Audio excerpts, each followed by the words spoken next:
बात आजकल अगर आप देश में देखें, बहुत सारी बातें हो रही हैं चुनाव के नतीजे आने के बाद, खास करके एजुकेशन को लेकर, हायर एजुकेशन को लेकर बहुत सारी चर्चाएं चल रही हैं। और आप में से ज्यादातर लोग, सबके परिवारों में बच्चे होंगे और उसके पहले भी या खुद भी जब आप पढ़ते रहे होंगे हायर एजुकेशन को लेकर, बहुत सारे सवाल हम सबके दिमाग में रहे होंगे।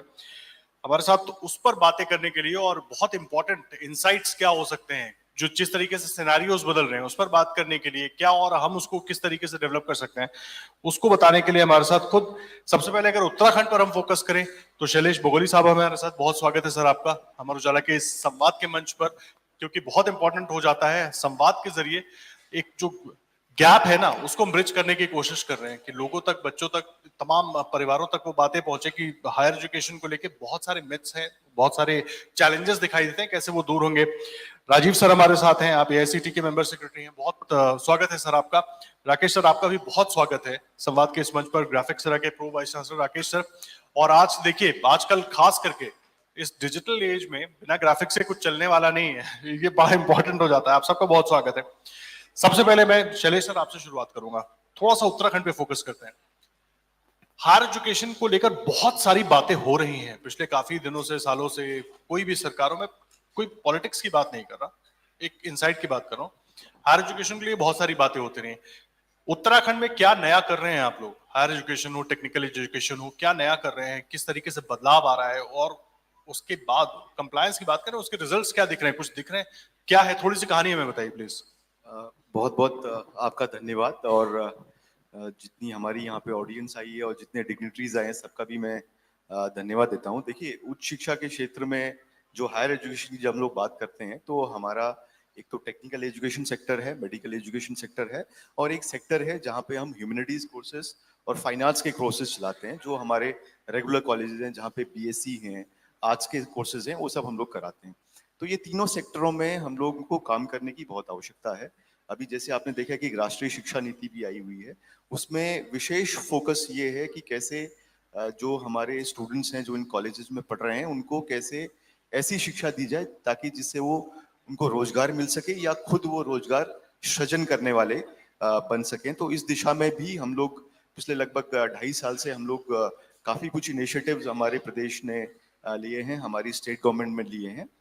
जैसे कि अगर मैं बात करूं तो सबसे पहले एक कोविड के बाद से एक चैलेंज हमारे सामने आया था कि हमारे जो सेशन थे वो रेगुलर नहीं रह गए थे।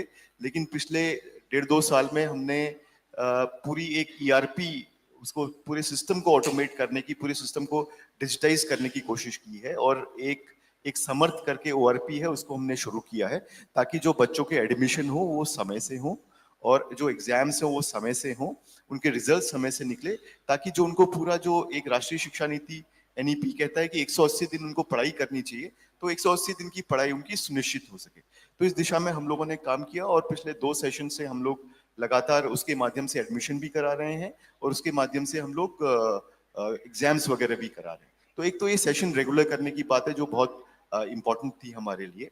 इसके अलावा नेशनल एजुकेशन पॉलिसी ये भी बोलती है कि हम लोगों को स्किल डेवलपमेंट के कोर्सेज में फोकस करने की जरूरत है, हम लोग को रिसर्च में प्रमोट करने की जरूरत है। तो इसके रिसर्च को और स्किल डेवलपमेंट को प्रमोट करने के लिए भी काफी इनिशिएटिव लिए जा रहे हैं। जैसे एक बहुत अच्छा इनिशिएटिव अभी हमने इसको शुरू किया है, जिसमें लास्ट ईयर करीब 44 हम लोगों ने रिसर्च प्रोजेक्ट उसमें सैंक्शन किए हैं।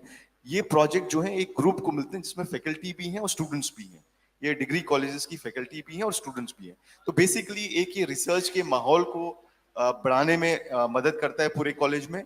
इसके अलावा जो बच्चे पीएचडी कर रहे हैं उसको भी हम लोग कुछ स्कॉलरशिप दे रहे हैं।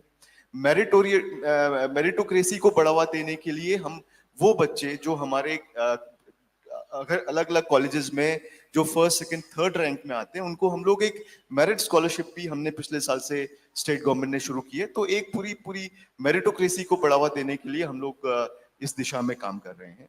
अगर मैं टेक्निकल एजुकेशन की बात करूं तो टेक्निकल एजुकेशन में भी बेसिकली एम्प्लॉयमेंट हमारा फोकस है, और वहां पे जो आजकल के युग के जो नई जो इमर्जिंग टेक्नोलॉजी हमारे देश में और पूरे विश्व में आ रही है, उस पे फोकस कर रहे हैं। आर्टिफिशियल इंटेलिजेंस के कोर्सेज हो, मशीन लर्निंग के कोर्सेज हो, इस तरह के कोर्सेज और हमारे प्रदेश में शुरू किए गए हैं।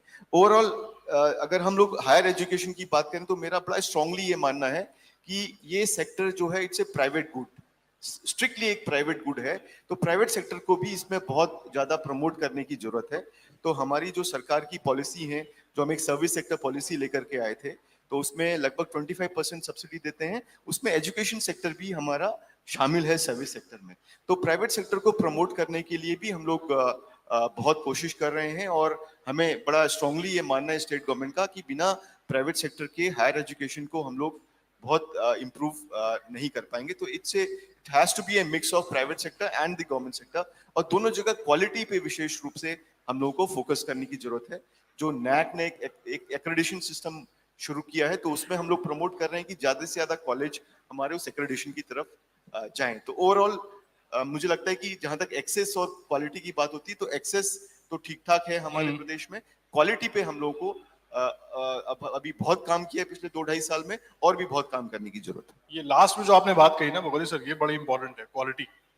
राजीव सर के पास में आता हूँ। Rajiv sir, national education policy की भी हम बात कर सकते हैं, एनसीआरएफ जिसका हम पहले भी चर्चा कर रहे थे, वो भी मैं चाहूंगा कि आप थोड़ा सा बताएं, लेकिन साथ में शुरुआत मैं चाहता हूं इससे हो कि हायर एजुकेशन का इतना हवा क्यों बना हुआ है, हायर एजुकेशन इतना टफ क्यों है स्टूडेंट्स के लिए, या उतना सोचना क्यों पड़ता है, इतना समझना क्यों पड़ता है फैमिलीज को कि कैसे बच्चे को कहाँ भेजें, क्यों भेजें, किस तरीके से होगा, सारी चीजें ये एक बड़ा बना हुआ है। अब एक तो ये सिनेरियो, दूसरा नेशनल एजुकेशन पॉलिसी आने के बाद क्या चीजें चेंजेस हो रही है, बगोली साहब ने बहुत सारी बातें बताई, उसके हिसाब से अगर मैं थोड़ा उत्तराखंड भी फोकस करूं और बाकी भी, और ये तमाम बड़ी अहम सवाल हो जाते हैं जो सबके दिमाग में होते हैं, स्पेशली उन फैमिलीज के जिनके यहाँ वो बच्चे हैं जो हायर एजुकेशन लेना चाहते हैं। आपने बहुत अच्छा प्रश्न किया। सबसे पहले मैं अमर उजाला ग्रुप को धन्यवाद देना चाहूंगा कि उन्होंने मुझे आमंत्रित किया, और जो परिवारों में और पेरेंट्स के मन में जो शंकाएं हैं हायर एजुकेशन को लेके, जैसा आपने कहा, उसके बारे में प्रकाश डालने का और थोड़े अपने विचार व्यक्त करने का मुझे मौका दिया। जहां तक मैं हायर एजुकेशन में, आपने कहा कि पेरेंट्स को भेजने में शंका है, मैं आपको बताना चाहूंगा कि देश में ग्रॉस एनरोलमेंट रेशो, GER जिसको बोलते हैं, वो 28% है। इसका मतलब ये है कि जो बच्चा स्कूलिंग से निकलता है, 12th करके निकलता है, उसमें 100 अगर बच्चे निकलते हैं तो 28 बच्चे हायर एजुकेशन में जा रहे हैं। और अगर शिक्षा नीति की बात करें तो शिक्षा नीति में प्रावधान है कि इसको अगले आने वाले समय में इसको 50% ले जाने का भारत सरकार का प्रयास है। और उसके लिए जो शिक्षा नीति में प्रावधान किए गए हैं, जो घोषणाएं की हैं, जो उनको क्रियान्वित करने के लिए भारत सरकार ने एक फ्रेमवर्क जारी किया है जिसका नाम है नेशनल क्रेडिट फ्रेमवर्क। यहाँ पर बहुत से ऐसे लोग हैं जिनके बच्चे पढ़ रहे होंगे और माध्यम से, डिफरेंट माध्यम से, उनके लिए समझना जरूरी है कि नेशनल क्रेडिट फ्रेमवर्क क्या है। नेशनल क्रेडिट फ्रेमवर्क शिक्षा को लेवल्स में डिवाइड किया गया है, क्योंकि अब हायर एजुकेशन सिस्टम से मैं आता हूं, तो मैं हायर एजुकेशन सिस्टम के बारे में बात करूंगा। अगर आप 10th को लें तो 10th को नेशनल क्रेडिट फ्रेमवर्क में लेवल 3 पे रखा गया है, 11th को 3.5 पे रखा गया है, और 12th को 4 पे रखा गया है। और जो एक साल बच्चा पढ़ता है, हर साल की लर्निंग को उसका लेवल 0.5 से बढ़ाता है। अगर 4 साल का कोर्स करके निकलता है बच्चा हायर एजुकेशन में, तो वो 6 लेवल पे बाहर आता है, और सबसे ज्यादा लेवल PhD का है, वो लेवल 8 है। अब अगला प्रश्न ये उठता है कि इस लेवलिंग का फायदा क्या होगा, लेवलिंग किया है तो लेवल करने की जरूरत क्यों पड़ी। मैं आपको बताना चाहूंगा कि अब तक हम शिक्षा साइलोज में, अलग अलग साइलोज में प्रोवाइड करते थे।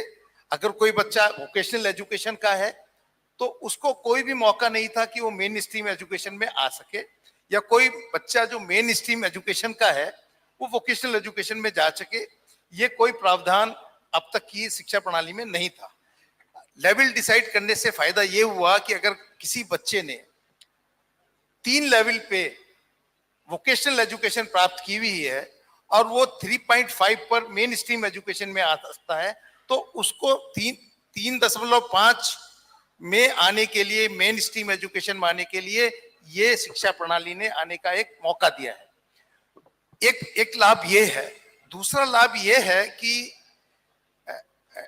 बच्चे का इंटरेस्ट किसी दूसरे डोमेन में होता है, और लेकिन प्रेशर के कारण, चाहे वो प्रेशर पेरेंट्स का हो या समाज का हो, वो उस रुचि को छोड़कर दूसरे क्षेत्र में उच्च शिक्षा में चला जाता है। फॉर एग्जाम्पल अगर देखें, बहुत से बच्चों का म्यूजिक या स्पोर्ट्स में रुझान होता है, लेकिन घर वालों का प्रेशर होता है कि तेरे पास डिग्री नहीं होगी तो तू क्या करेगा, तो वो स्पोर्ट्स छोड़ देता है या म्यूजिक छोड़ देता है, और वो शिक्षा में अधबड़े मन से शिक्षा प्राप्त करता है। तो ये अब प्रावधान नेशनल क्रेडिट फ्रेमवर्क या नेशनल एजुकेशन पॉलिसी ने ये दिया है कि बच्चा स्पोर्ट्स या म्यूजिक को करते हुए भी उच्च शिक्षा प्राप्त कर सकता है, जनरल एजुकेशन प्राप्त कर सकता है। तो ये कुछ प्रावधान शिक्षा प्रणाली, नई शिक्षा प्रणाली और न्यू एजुकेशन पॉलिसी और नेशनल क्रेडिट फ्रेमवर्क ने हमारे बच्चों को दिए हैं। और सबसे बड़ी जरूरत यह है कि हम पेरेंट्स को इन प्रावधानों को समझने की जरूरत है। अब कोई भी चीज एक्स्ट्रा करिकुलर एक्टिविटी नहीं है, एवरीथिंग इज करिकुलर एक्टिविटी। हाँ, ये बड़ी इंपॉर्टेंट बात आप करें, क्योंकि चीजें इतना बदल गई हैं। पहले हम लोगों के टाइम पे शायद हम स्कूल में थे या पढ़ाई कर रहे थे, बहुत सारी चीजें एक्स्ट्रा करिकुलर एक्टिविटीज के नाम पर थी। अब मुझे जो लगता है, जो मेरा एक्सपीरियंस है, कि बहुत सारी चीजें उसमें रही नहीं, वो अंदर आ गई हैं, सब एजुकेशन के अंदर आ गई हैं, या जरूरत बन गई है आपके।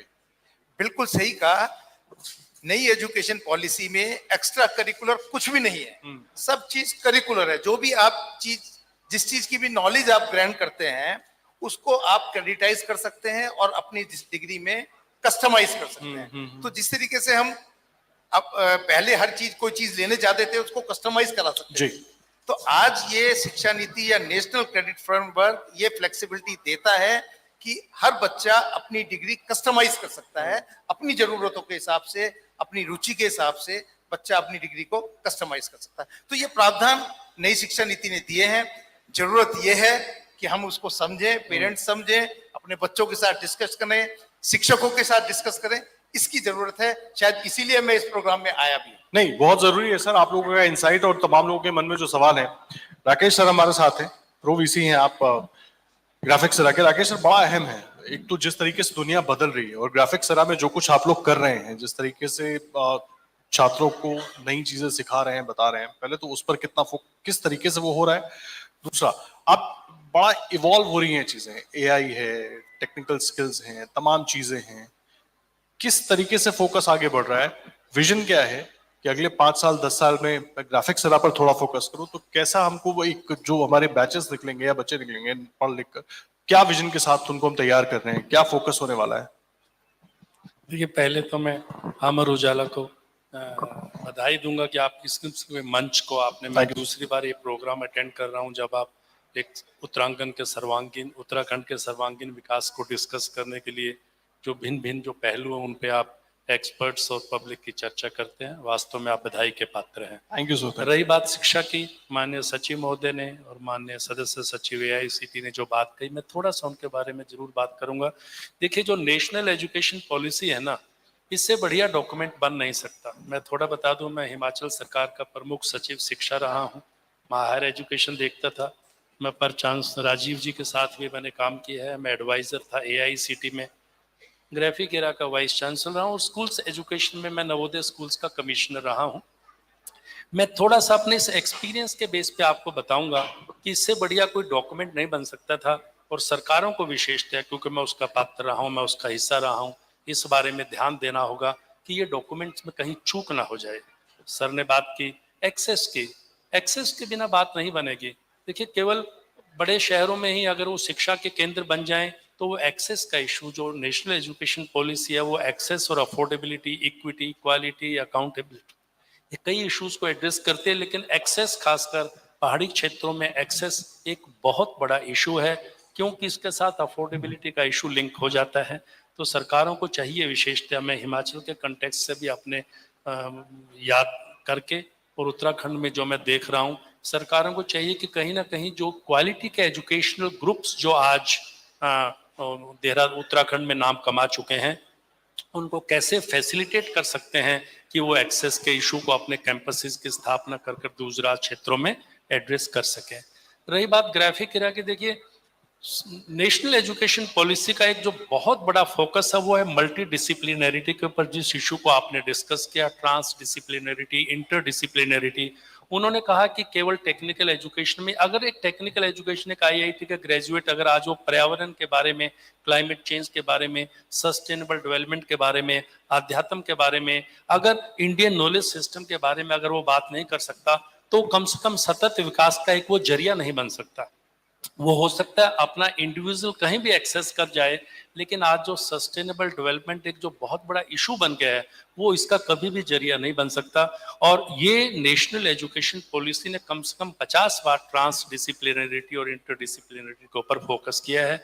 और यूनिवर्सिटी ग्रांट्स कमीशन ने, और फिलहाल अभी all India council for technical education ने भी जब बीबीए एमबीए का करिकुलम बनाया, तो जो उसके अंदर इस चीज पे बहुत फोकस किया। आज के दिन मैं आप लोगों को बड़े गर्व से बताता हूं, क्योंकि इन संस्थाओं से भी मैं कहीं जुड़ा रहा हूं, लगभग 22 से 23% जो हमारे करिकुलम का कंटेंट है, वो यूजीसी चाहती है कि उसमें स्किल के 15% के करीब स्किल के प्रोग्राम्स हों, 8-9% एबिलिटी एनहांसमेंट के प्रोग्राम्स हों, और जो कोर करिकुलम है वो 70-75% भी रहे, ताकि एक होलिस्टिक पर्सनैलिटी के डेवलपमेंट हो, क्रिएटिव इनोवेटिव इंडिविजुअल्स की वहां के माध्यम से ग्रूमिंग हो सके। अब इस बैकग्राउंड में ग्राफिक एरा का मैं आपसे बताऊं, जो इमर्जिंग टेक्नोलॉजीज की आपने बात की, artificial intelligence, machine learning, internet of things, हम बहुत बहुत ध्यान से हम इसको स्टडी करते रहते हैं। I wish I can explain कि किस किस्म के हमारे मैकेनिज्म्स हैं कि हम नेशनल लेवल पे इंडस्ट्री के साथ किस किस्म की इंटीमेट इंटरेक्शंस के माध्यम से उन रिक्वायरमेंट्स को असेस करते हैं। हम उन रिक्वायरमेंट्स के आधार पे कि इंडस्ट्री की क्या रिक्वायरमेंट है और कौन सी टेक्नोलॉजीज है जिनका राष्ट्रीय और अंतर्राष्ट्रीय स्तर पर अगले आने वाले समय में रिक्वायरमेंट होगी, ताकि मेरे बच्चे उन क्षेत्रों में जाके नौकरी पा सकें, हम उनको स्टडी करते हैं। हम अपने करिकुलम को रेगुलर हम अमेंड करते हैं। सरकार में रह के मैंने देखा, जो हमारी प्रॉब्लम सरकार में है कि अगर आज मैं अपने सरकारी यूनिवर्सिटी में करिकुलम को बदलना चाहूँ, तो जो प्रोसेस है अगर मैं एक्सप्लेन करने लगूँ तो 1 साल बन जाएगा मुझे रिवाइज करने में, और जब तक हो सकता है वो टेक्नोलॉजी ऑब्सोलीट हो जाए जिसको मैं इनकॉर्पोरेट करना चाहता हूँ। प्राइवेट यूनिवर्सिटीज में खासकर हम जैसे जो हम इस बारे में बड़े सचेत हैं, हमारे मन में सुबह कुछ चीज समझ में आती है कि ये टेक्नोलॉजी इमर्जिंग है, ये स्किल बड़ा इंपॉर्टेंट है, हम अगले 15 दिन में उसको अपने करिकुलम में शामिल कर लेते हैं। हमारे मैकेनिकल इंजीनियरिंग, इलेक्ट्रिकल, इलेक्ट्रॉनिक्स, हर किस्म के प्रोग्राम्स में, इवन ह्यूमैनिटी, सोशल साइंसेस के प्रोग्राम में आपको जानकर अच्छा लगेगा और पब्लिक को भी जानना चाहिए। इनके अंदर भी हम कंप्यूटर के जो स्किल्स हैं, एआई, एमएल वगैरह, इनका हमारे करिकुलम के माध्यम से इनपुट दे रहे हैं। और यही एक बहुत बड़ा कारण है कि जो एम्प्लॉयबिलिटी हमारे बच्चों की, आप जैसा कि देखते होंगे, उसको इतनी अच्छी एम्प्लॉयबिलिटी हमारे बच्चों की जो है, जो प्लेसमेंट्स हैं, उसका ही एक मुख्य कारण है। ये इम्पोर्टेंट बात आपने कही है। शैलेश जी, मैं आपके पास आऊंगा, क्योंकि राकेश जी ने बहुत सारी बातें कही, लेकिन एक बात जो मुझे समझ में आई, और ये बात मेरे मन में भी बार बार आ रही थी, एक्सेसिबिलिटी को लेकर। तो एक्सेसिबिलिटी के लिए सरकार को भी कुछ बोल्ड डिसीजंस लेने होंगे, कोई बिग मूव लेना होगा। क्या कर रही है सरकार इसके लिए, उत्तराखंड के हिसाब से मैं पूछूंगा? देखिए, जहां तक यहाँ के टेरेन के हिसाब से वो बड़ी चुनौती है। देखिए, जो एक्सेसिबिलिटी की बात अगर कहें, तो आज हमारे पास हायर एजुकेशन सेक्टर में, टेक्निकल एजुकेशन सेक्टर में, प्राइवेट और गवर्नमेंट सब मिला करके लगभग 500 से ऊपर हमारे पास कॉलेजेस और यूनिवर्सिटीज हैं। तो अगर आप एक उत्तराखंड के सिनेरियो में बात करें, ओवरऑल एक दिखता है कि एक्सेस तो है अवेलेबल, लेकिन क्वेश्चन क्या है? 2 क्वेश्चन इसमें इमर्ज होते हैं हमारे सामने। क्या क्वालिटी एक्सेस है कि नहीं है? क्या जहां पे कॉलेजेस या यूनिवर्सिटीज हैं, जो भी हैं, वहां पे क्वालिटी एजुकेशन दी जा रही कि नहीं दी जा रही है? और दूसरा, ये जो कॉलेजेस और यूनिवर्सिटीज हैं, उनका ज्योग्राफिकल स्प्रेड क्या है? तो ये 2 चीजें बड़ी इंपॉर्टेंट है यहाँ पे। तो जैसे उत्तराखंड में हम लोग देखते हैं कि ज्यादातर जो हमारे कॉलेजेस और यूनिवर्सिटीज हैं, वो ज्यादातर हमारे मैदानी इलाकों में, देहरादून, हरिद्वार, इन इलाकों में ज्यादा स्प्रेड आउट है। और हालांकि सरकारी सिस्टम तो खैर, सरकारी कॉलेजेस और यूनिवर्सिटीज तो वो इवनली, मुझे लगता है कि मोरलेस इवनली स्प्रेड आउट है, लेकिन प्राइवेट सेक्टर हमारा ज्यादातर जो है हमारे मैदानी इलाकों में ही है। तो एक तो हम लोगों को ये आवश्यकता होगी कि जो हमारे प्राइवेट जो एजुकेशन सेक्टर में जो लोग इन्वेस्ट करते हैं या जो लोग जाते हैं, उनको थोड़ा सा हम प्रमोट कर सकें कि वो हिल एरियाज की तरफ भी जाएं। और वो धीरे धीरे हम लोग कोशिश करें, जैसे मैं बता रहा हूँ आपको कि जो सर्विस सेक्टर पॉलिसी हमारी आई है, जिसमें 25% सब्सिडी भी स्टेट गवर्नमेंट दे रही है, उसमें भी कुछ स्पेशल इंसेंटिव भी हैं कि लोग हिल एरियाज में जाकर के अपने कॉलेजेस और यूनिवर्सिटी सेटअप करें। इसके अलावा जो यूनिवर्सिटीज बनाने की जो हमारी एक पॉलिसी है वो भी प्रमोट करती है कि लोग हिल एरियाज में जाएं और वहां पर जाकर के अपना यूनिवर्सिटी कैंपसेस या यूनिवर्सिटीज को स्टैब्लिश करें। तो इस तरह से सरकार कोशिश कर रही है कि इन इलाकों में जाएं। और पिछले लगभग 1-2 साल से मैं देख रहा हूं कि कुछ यूनिवर्सिटीज ने और कुछ प्राइवेट कॉलेजेस ने ये एक अपना इंटरेस्ट शो किया है कि वो हिल एरिया में जाना चाहते हैं और वहाँ के जो स्टूडेंट्स हैं उसको उसका डेफिनेटली मुझे लगता है कि लाभ मिलेगा। और जहाँ तक गवर्नमेंट सेक्टर के जो कॉलेजेस और यूनिवर्सिटीज हैं उनकी अगर मैं बात करूं तो हम लोग सभी जगह पे क्वालिटी इंश्योर करने की हम लोग कोशिश कर रहे हैं। तो क्वालिटी इंश्योर करने में तो सबसे पहले उसका इंफ्रास्ट्रक्चर जो है वो हम इम्प्रूव करें। अभी तक जैसे अगर हम लोग जो हमारे नॉर्मल डिग्री कॉलेजेस है जहाँ पे ह्यूमैनिटीज और साइंसेस के कोर्सेज पढ़ाए जाते हैं, तो मैंने ये देखा कि ये हमारी सरकार ने महसूस किया कि आजकल के युग में बिना कंप्यूटर एजुकेशन के बहुत ज्यादा ग्रोथ नहीं हो सकती है, क्योंकि हर सेक्टर में चाहे वो सोशल साइंसेज हो, फाइन आर्ट्स के कोर्सेज हो या फॉर दैट मैटर साइंस के कोर्सेज हो, सब जगह आपको बिना कंप्यूटर के बच्चों की ग्रोथ या बच्चों की एम्प्लॉयबिलिटी बढ़ाई नहीं जा सकती है। तो हम लोग अब धीरे धीरे हम लोगों ने फोकस करने की कोशिश की है। शुरुआत में हमने कुछ 20 मॉडल कॉलेजेस दिए हैं जहां पे हम लोग कंप्यूटर एजुकेशन को प्रमोट करने के लिए इंफ्रा डेवलप कर रहे हैं और उसके सबसे फैकल्टी प्रोवाइड कर रहे हैं कि बच्चों को कंप्यूटर एजुकेशन भी हम लोग प्रोवाइड करें। और ये सभी जिलों में हमारे स्प्रेड आउट हैं हमारे।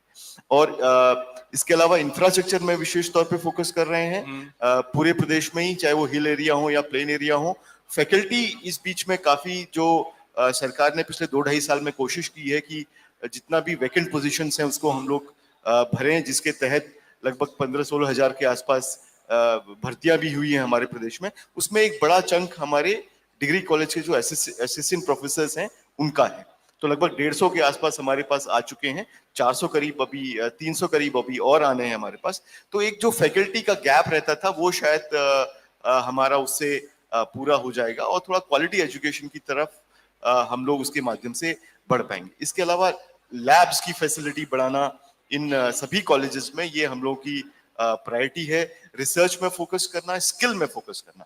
एक स्किलिंग एक ऐसा इंपॉर्टेंट सेक्टर है जहां पे जिसके माध्यम से हम लोग बहुत अच्छे तरीके से एम्प्लॉयबिलिटी लोगों की बढ़ा सकते हैं। अब यहाँ पे चैलेंज फिर से उत्तराखंड के पर्सपेक्टिव में ये है कि स्किल्स में मुझे लगता है कि हैंड्स ऑन ट्रेनिंग होना बहुत इंपॉर्टेंट है। और ये हैंड्स ऑन ट्रेनिंग इंडस्ट्री चूंकि हमारी लोकलाइज्ड है, ये प्लेन मैदानी एरिया में, तो पहाड़ों में कैसे हम लोग पहाड़ के क्षेत्रों में कैसे स्किल एजुकेशन प्रोवाइड करें, ये एक हम लोग के सामने एक चैलेंज था।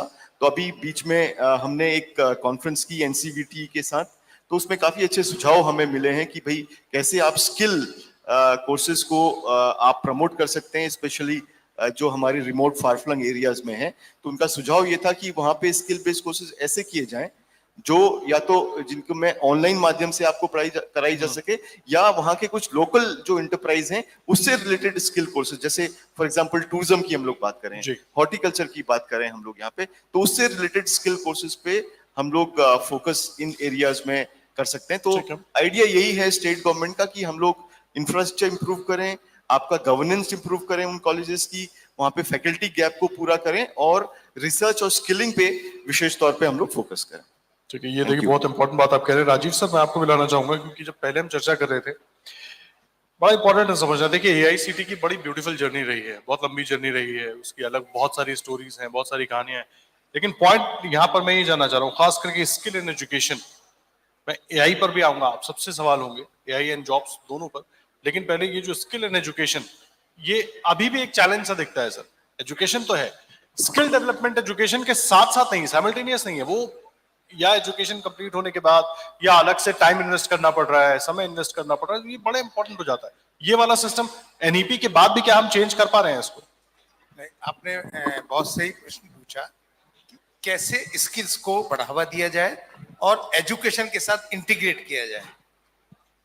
जो नई शिक्षा प्रणाली है, जो नेशनल क्रेडिट फ्रेमवर्क है, वो आपको मौका देता है कि किसी भी कोर्स में 50% कोर्सेस वो स्किल के हो सकते हैं, अप टू 50% कोर्सेस स्किल्स के हो सकते हैं। लेकिन उन स्किल के कोर्सेज को कैसे करेंगे, उनका क्रेडिटाइजेशन कैसे होगा, इसके बारे में भारत सरकार ने देश की जितनी भी बड़ी कंपनी है, बड़ी और छोटी कंपनीज जितनी भी हैं, उनके साथ करार किए हैं, एमओयूज किए हैं। उनके द्वारा प्रोवाइड किए गए कोर्सेज को, स्किल कोर्सेज को किस तरीके वो क्रेडिटाइज करने का एक प्रावधान रखा है, और वो सारे के सारे कोर्सेज क्रेडिट के बेस में बच्चे की डिग्री में जुड़ते हैं। ये प्रावधान भारत सरकार ने किया है, मिनिस्ट्री ऑफ स्किल ने किया है, मिनिस्ट्री ऑफ एजुकेशन ने किया है। देश की अधिकतर बड़ी और छोटी इंडस्ट्रीज हैं, चाहे वो मैन्युफैक्चरिंग सेक्टर में है, चाहे वो आईटी सेक्टर में है, भारत सरकार ने उनके साथ करार और एग्रीमेंट किए हैं, और इस दिशा में बहुत तेजी से कार्य चल रहा है। सबसे बड़ी जरूरत यह है कि ये इंफॉर्मेशन हमारे बच्चों तक पहुंचे, हमारे यूनिवर्सिटीज, क्योंकि अल्टीमेटली क्रेडिट्स को काउंट करने का काम जो है हमारी यूनिवर्सिटीज को करना है, संस्थानों को करना है। उनको अपनी एकेडमिक बॉडीज को फ्लेक्सिबल बनाना होगा, डायनेमिक बनाना होगा, जिससे, क्योंकि अगर आप देखें जो टेक्नोलॉजी कितनी रैपिडली चेंज होती है, कि अगर बच्चा 4 साल के प्रोग्राम में अगर एडमिशन लेता है, जो टेक्नोलॉजी फर्स्ट ईयर में होती है, जब वो बाहर निकलता है 4 साल बाद, तो टेक्नोलॉजी चेंज हो जाती है।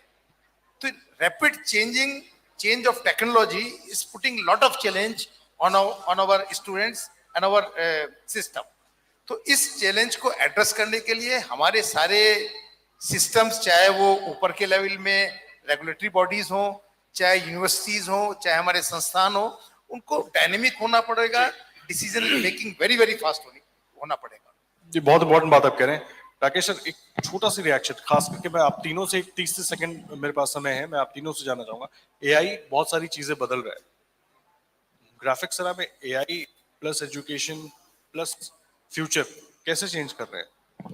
देखिए, मैं देख रहा हूँ समय खत्म हो चुका, आपके पास स्लिप भी आ चुकी है, मैं नोट कर रहा हूँ, तो मैं कोशिश करूंगा कि अपने को बहुत कम समय में अपनी इस बात का जवाब दूं।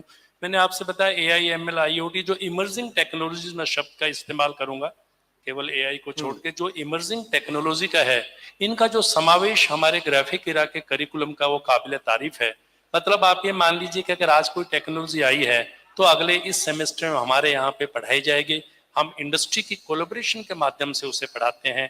मान लीजिए कोई इंडस्ट्री, माइक्रोसॉफ्ट, कोई टेक्नोलॉजी लाई है, तो हम अपने कोलैबोरेशन से शुरू में उसी इंडस्ट्री के एक्सपर्ट्स को बुलाते हैं और धीरे धीरे हमारे टीचर्स को ट्रेन करते हैं। लेकिन बस एक बात जो मैं कहूँगा, प्रश्न पैदा हुआ था हायर एजुकेशन का। देखिए, ये प्लेटफॉर्म एक अलग है, मैं उस लेवल की एक बात करना चाहता हूँ। यहाँ पे पेरेंट्स बैठे हैं, यहाँ पे बड़े बड़े डिसीजन मेकर्स बैठे हैं, कुछ वो भी लोग होंगे जो पॉलिसी बनाते हैं। नेशनल एजुकेशन पॉलिसी, राजीव जी ने कहा 24% से मुझे 50% ग्रोस एनरोलमेंट रेशो करना है। ये एक दिवा स्वप्न। 25% से 50% करने का मतलब जितने अध्यापक आज हैं, मुझे उतने अध्यापक अगले 7 साल में चाहिए। अध्यापक मैन्युफैक्चर नहीं होते। मैं नवोदय स्कूल्स का कमिश्नर रहा हूं, मैं जानता हूं अध्यापक कैसे बनता है। लाखों, 9 से 10 लाख अध्यापकों के अगले 5 साल में। और क्वालिटी एजुकेशन की बात करें, आप क्वालिटी टीचर्स के बिना, मैं ग्राफिक के एक्सपीरियंस से कह रहा हूं, आज अगर हमारा ब्रांड है, उसका क्रेडिट अगर मैं किसी को दूंगा, मैनेजमेंट और वो सब बातें जरूरी हैं, लेकिन अगर मैं क्रेडिट दूंगा, अगर कोई प्रीरिक्विजिट है क्वालिटी एजुकेशन का, वो है एक अच्छा अध्यापक। आज समाज को चिंतन ये करना है कि अगले 5 साल में मैं 14 लाख टीचर कहां से लाऊंगा। पेरेंट्स की जिम्मेवारी अपने बच्चों को मोटिवेट करें कि वो इस अध्यापन के, इस वोकेशन, इसके प्रति अपना करें। और यूनिवर्सिटीज का और एजुकेशनल इंस्टीट्यूशंस का और सरकारों का दायित्व बनता है कि किस किस्म से अध्यापन को एक प्रोफेशन के तौर पे प्रमोट किया जा सके, ताकि अच्छे लोग इसमें आए। अन्यथा ये 25 से 50% ग्रोस एनरोलमेंट रेशो नंबरों में रह जाएगा, और जो पनीरी जो हम लगाएंगे, जो हम जिस किस्म का बीज बो रहे हैं, उसका जब फल बनेगा, हो सकता है वो मुझे उस किस्म का टेस्ट या उस किस्म का फल प्रदान ना करे जिसकी मैं अपेक्षा करता हूं। ठीक है राजीव सर, इसका जवाब मैं चाहूंगा आप दे दें 30 सेकंड में। राकेश जी ने ठीक कहा कि शिक्षक किसी मैन्युफैक्चरिंग मशीन में नहीं बन सकता, लेकिन जो शिक्षा नीति में जीआर बढ़ाने की बात कही है, वो 1 साल में नहीं गई है। ये ग्रेजुअल प्रोसेस है। इसका समय सीमा सरकार ने कहा है कि अगले 10 साल में हमें इसको डबल करना है, और उसमें प्रयास हुआ है। लास्ट 1 ईयर में भी हमने देखें तो जीआर में 1% की वृद्धि हुई है। ये प्रोसेस स्टार्ट हुआ है, और हमने शिक्षा को फेस टू फेस मोड के अलावा इसमें ओडीएल, डिस्टेंस एजुकेशन का भी बहुत बड़ा रोल रहने वाला है। डिस्टेंस एजुकेशन है, ऑनलाइन एजुकेशन है, क्योंकि तकनीक का आपको यूज करना पड़ेगा अगर आप GER 28% से 50% की ओर लेके जाना है। सरकार इस बारे में कार्य कर रही है। आपने देखा होगा कि बहुत सारे कोर्सेज ऑनलाइन, हर यूनिवर्सिटी ऑलमोस्ट ऑनलाइन कोर्सेज और ODL कोर्सेज ऑफर कर रही है। एक चैलेंज जो आ रहा है अभी ऑनलाइन ODL कोर्सेज में क्वालिटी का है। देखिए, क्वालिटी और शुरू में एक्सेस और उसके बाद क्वालिटी पे बहुत ध्यान देने की आवश्यकता है। एक्रेडिटेशन और quality of teachers, training of to teachers, ये एक बहुत महत्वपूर्ण रोल अदा करते हैं इन सब चीजों में। और इसके बारे में टीचर्स ट्रेनिंग के प्रोग्राम हर जगह, चाहे वो भारत सरकार हो या स्टेट गवर्नमेंट्स हो, उनके द्वारा टीचर्स ट्रेनिंग के प्रोग्राम बल्क में चलाए जा रहे हैं। बहुत से टीचर, अगर मैं AICT की बात करूं, पिछले 3 साल में करीबन हम 4 लाख टीचर्स को इमर्जिंग एरियाज में ट्रेन कर चुके हैं, ऑनलाइन कोर्सेज के माध्यम से और ऑफलाइन कोर्सेज। तो ये एक प्रयास चाहे वो स्टेट गवर्नमेंट्स हैं, चाहे भारत सरकार है, उनके द्वारा किया जा रहा है। अब मुझे उम्मीद है कि एक टाइम फ्रेम में जो भारत सरकार ने तय किया है कि 50% का लक्ष्य हो जाएगा। अजय सर, बहुत छोटा सा रिएक्शन और जल्दी से मैं सिर्फ इतना जानना चाहूंगा, जो बात राजीव सर कह रहे हैं और जो सवाल राकेश सर ने उठाया, उत्तराखंड की सरकार वो माइलस्टोन अचीव करने के लिए क्या कर रही है? देखिए, मैं अगर उत्तराखंड के कॉन्टेक्स्ट में बताऊं तो ये 50% का जो टारगेट है GER का, शायद हमारे लिए इतना चैलेंजिंग इसलिए नहीं है क्योंकि हम लोग ऑलरेडी 42% के आसपास में हम लोग बैठे हुए हैं कि हमारा GER लगभग 42% है। और इससे भी अच्छी बात यह है कि यहाँ पे ज्यादातर जो गर्ल्स हैं हमारी, उनकी संख्या ज्यादा है हायर एजुकेशन सेक्टर में, इट्स मोर देन 50%। मैं अल्टीमेटली वही बात कहूंगा दोबारा से कि क्वालिटी एजुकेशन पे हम लोगों को फोकस करने की जरूरत है। GER हम ठीक है बढ़ाना चाहिए उसको हम लोगों के लिए, लेकिन अगर हम ऐसी पाठ्यक्रम पढ़ा रहे हैं अपने कॉलेजेस में और यूनिवर्सिटीज में जहां पे स्टूडेंट वैल्यू नहीं देख पा रहा है अपने आप के लिए, मेरा जो एक्सपीरियंस है कि कई बच्चे कॉलेज नहीं आते हैं, वो इसलिए नहीं आते क्योंकि because they are not able to find value in what is being talk to them. तो वो बच्चों को कैसे उनको वैल्यू दिखे उस सिस्टम में, उस पढ़ाई में कैसे उनको वैल्यू दिखे, ताकि वो उनको लगे कि हाँ, ये मैं अपना टाइम इन्वेस्ट कर रहा हूँ, अपना पैसा इन्वेस्ट कर रहा हूँ और आने वाले समय में मुझे इससे नौकरी मिलेगी या मैं दूसरों को नौकरी दे पाऊंगा। तो ये वैल्यू उनको, बच्चों को, हम लोगों को दिखानी पड़ेगी। उसके लिए हमें अपने इंटरनल सिस्टम्स को, अपने क्यूरिकुलम को, उसको इम्प्रूव करना पड़ेगा ताकि बच्चे आए और उसका एक अच्छा बेनिफिट लेकर के हमारे समाज में, हमारी इकोनॉमी में कंट्रीब्यूट कर पाए। इस पे हम लोगों को फोकस करने की जरूरत है। ये बहुत इंपॉर्टेंट बात आपकी, वैल्यू एडिशन जो है ना वो बड़ा इंपॉर्टेंट हो जाता है। और तीनों ही हमारे खास मेहमानों को आपने सुना, क्योंकि हायर एजुकेशन को लेकर बहुत सारी बातें होती हैं, बहुत सारे सवाल हम सबके मन में हैं, इसलिए तमाम खास मेहमान हमारे साथ मौजूद थे और जो भी डाउट्स हैं उस पर हम बात कर रहे थे और क्या आगे के रास्ते और बेहतर रास्ते हो सकते हैं, उस पर हम क्या नई सोच हो सकती है वो जानने की कोशिश कर रहे थे। बहुत धन्यवाद राजीव सर, शैलेश सर, आपका, राकेश सर, आप तीनों का बहुत धन्यवाद अमर उजाला के इस संवाद के मंच पर आने के लिए और अपने इनसाइट से। अगर आप ये वीडियो YouTube पर देख रहे हैं तो हमारे चैनल को सब्सक्राइब करें और बेल आइकन को दबाना ना भूलें। अगर आप Facebook पर ये वीडियो देख रहे हैं तो हमारे पेज को लाइक करें।